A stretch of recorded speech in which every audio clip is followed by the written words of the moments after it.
Hello there, world of tankers. Welcome to the channel. I'm your host, Droodles Blitz, and in today's video, I'll be playing in the FE215B, a Tier 10 British Tech Tree Heavy, and a vehicle that I feel the most love-hate relationship towards in the game. See, the 215B has some amazing characteristics going for it. Not only does it have one of the most accurate guns in Tier 10, but it has fantastic damage per minute. It has Hesh, which can absolutely violate any frontal weak spots. And when you pair all of that with solid gun depression at 7 degrees and a turret that is nearly impenetrable, it is actually a really, really solid vehicle. But then you have to weigh the downsides, and the downsides are also very, very prevalent. The tank has some of the worst hull armor in Tier 10, which means that every time you make a poke, there's a very likely chance that you're also going to be penned. The tank has awful reverse speed, and while it does have super speed boost, you also need that to get into position, because it's not the fastest either. So, you have this terrible, terrible hull armor. A tank that constantly gets lit on fire and has the weakest modules ever known to man, but with a gun that's absolutely godlike and, you know, solid levels of DPM that rip through your enemy. So you have these really, really, really weird values that go back and forth. Now that should not have bounced, but it did. But yeah, you definitely have some interesting values for this vehicle that are weird, to say none the least. Now we do get a nice shell into that player. And we're not going to use our repair kit. We're going to aim it on the 50 TP. Boom, a 300 damage shell into you. Now, see, this is where things get a little bit tricky, because I don't know if I can pen this WZ, if this Yeah, look at that. Wow. That WZ penned us at that angle. That's crazy, bruh. That's actually crazy. I cannot believe that. That is pretty dang wild. But we get an HE pen into the WZ, so, I mean, we definitely get a worthwhile shot in return. Get a nice shell into the enemy 60 TP, and we can see that the gun on this tank is really, really nasty. And it does get out some super dangerous damage, as we'll notice. But look at that again! Oh my god, this thing's armor, bruh. Oh man. Where do we even get penned? There? Yeah. So, it's very obvious that while this tank does have a incredibly dangerous gun, unfortunately, the armor is useless. Like, we're in a full side scrape in a rear turreted tank, and we're still being penned. So you gotta ask yourself, you know, is the armor on this tank anything effective? And unfortunately, no, it isn't. It is actually useless. Alright, well, we got some options here. We got a full health Conf Panzer 07. Our team is not doing great on the medium flank. And we still have the, ooh, we got the E4 over here. Interesting. Alright, well, the E4 is going to rush my teammate. We're naming a high explosive on his lower plate for 459. Our teammate's going to get a pretty nice bleed as well. That's all very, very good. We're going to put on my super speed boost. We're going to back up, aim it on the 60 TP lower plate. Bring that player down to a one-shot. Then we can move over here. We can aim it on the 50 TP's lower plate. Get a nice shell into that player for 537 damage. That's all really, really good, of course. And we're up to 3,000 damage now. Like, you can definitely see where this tank's gun is just, ooh, so nasty. Like, it really does rip out damage. We can aim it on the E4. Nice 350 damage shell. I mean, we've done a lot. We're up to 4,000 already. The E4 is a one-shot. There you go. E4 is taken out of the game. We do have the 60 TP over here still, which is a threat, but not one I'm necessarily worried about, because I can just high explosive that player. And that leaves just the 50 TP. So at this point, I think the best play is to obviously take this player out of the game, and then turn around and try and deal with the mediums. So that's what we're going to do here. Let's see where this 50 TP is. It's got to be right around this corner. Yeah, alright. I'm going to let my T30 get the clearance to that player. That works, because I don't want to bleed my health. Not when the enemy team is in a really, really, you know, advantageous position. So we're going to back up a bit. They still have a heavy tank, the Object 260. They have a Sheridan, and they have a CS-59. So I'm going to wait right here. I might actually move up a bit. I think we can. I have a feeling that Sheridan might camp in the back bush. Oh, there's the CS. Let's see. What is your game plan? Well, that was not a great shot for me, but it doesn't really matter. That player bounces me. We can put on our speed boost. Oh, there's the Sheridan. Wow, we love Sheridans. Such a fun tank to counter. Well, my game may be a little screwed at this point. Wow, okay. Thank you. Thank you, gun. Oh, boy. Oh, great. Great, great, great. God, I hate this thing's gun, bro. I really do. It just misses everything. Alright, let's aim it on the CS. There you go. 549. Easy, high explosive. And we back into cover over here. We can use this position as a little bit of cover. 541 damage into the CS.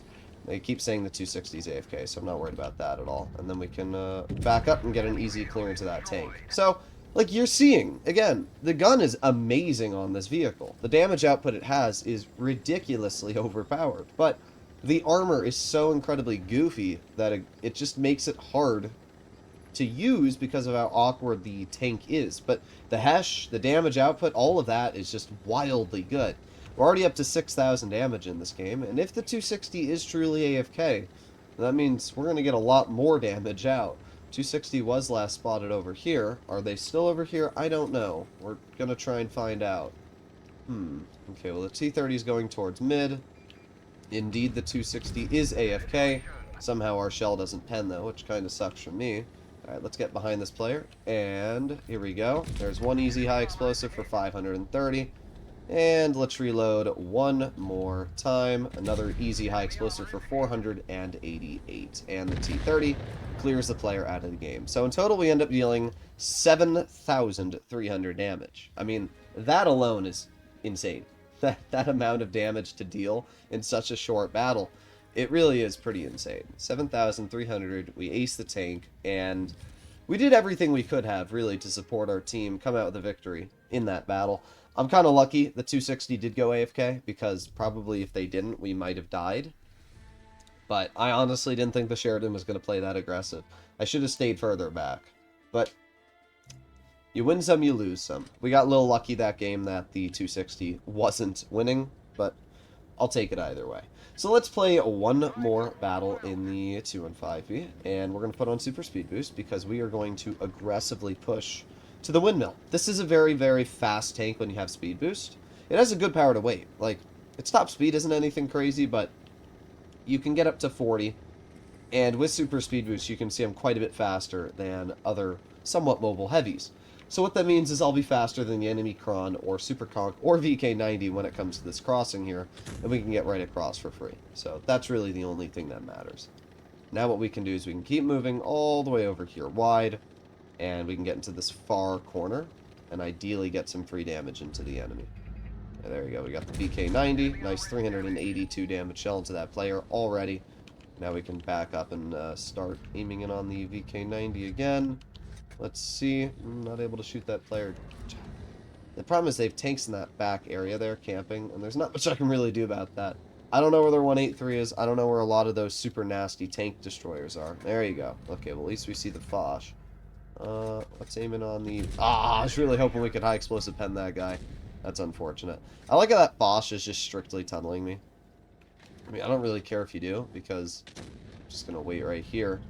And then that Foch is going to shoot my grill. We do pen him, but only 200 damage. It's pretty awful, to be honest. Alright, let's see.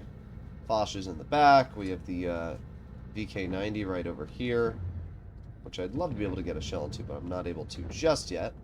There's the Foch. Wow, I'm surprised that actually hit. We got another pen into that player. It's pretty sweet. We have the Super Conk crossing, who I'm not able to... Oh, actually, I might be able to hit. Not yet. But if we move up a bit, just like this over here, and then we put on our speed boost, we are definitely going to be able to high explosive, the rear of that Super Conk for 500. That's pretty nasty. Let's see if that 183 tries crossing. That'll be another free chunk of damage into... Oh, come on. There you go. Nice 417. Put on our reload. And let's see if we can get any more damage into that 183. Not able to hit that 62A either. Nope. Maybe if I move up over here a little bit, we can get some damage into that 183. Let's see, there's the 183. Aiming. Boom. 530. I'd like to know how that Foch is still alive. That's what I'd like to know right now. Because I don't understand that. Like, is our team really that bad at the game that they still haven't killed a 200 health Foch? It's pretty awful. Our 62A just killed himself. Yeah, this is probably a loss. I don't understand what our team's doing. Like, this is not a challenging game, and our team's making it one. Let's move over here. Let's see if the Caro is in this position. Yep, there you go. Easy high explosive into the Caro. Let's turn our tank. Let's try and ram the Caro a little bit. There you go. And dead. Perfect. Did damage our gun, but 100% worth it. Alright, let's see. 62A is obviously going to shoot the grill.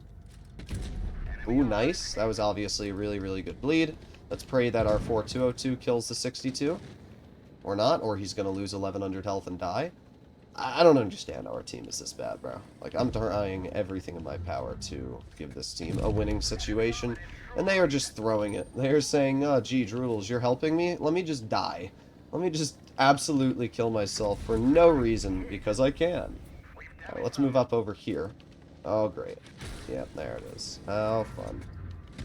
Ah, if we didn't have a damage gun, we could have hit that.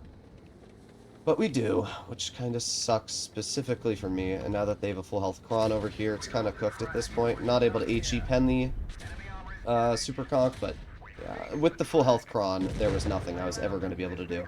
If that Kron didn't exist, was winnable. Definitely was winnable. But with that Kron, nah, no way. The moment he pulled up, I knew it was cooked.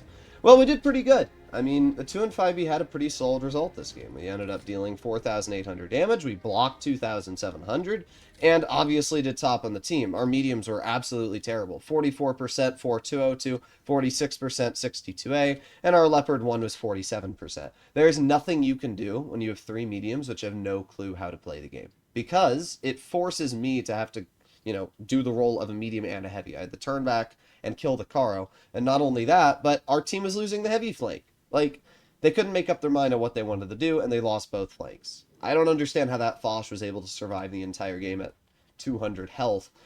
It's just whatever. And the enemy 183 was given like 8,000 free shots as well. But as you'll notice, the 2 and 5B is a really dangerous tank. And in a skilled player's hands, it is by far one of the best tier 10 heavies. But it also is one of the worst tier 10 heavies when things don't go your way. I would still argue that in most situations, it doesn't matter if you're me, it doesn't matter if you're you, the Chieftain is going to be better. Sure, it doesn't have premium pen, but what it has is better turret armor because of the fact it's front mounted, and it has 10 degrees of gun depression with more mobility, especially reverse speed.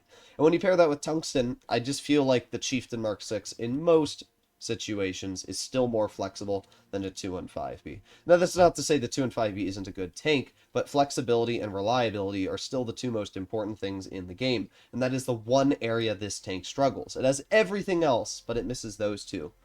Either way, you guys can let me know what you think in the comments down below about this vehicle. Do you like it? Do you dislike it? If you want to see more content like this in the future, subscribe, and I'll see you in the next one. Bye-bye!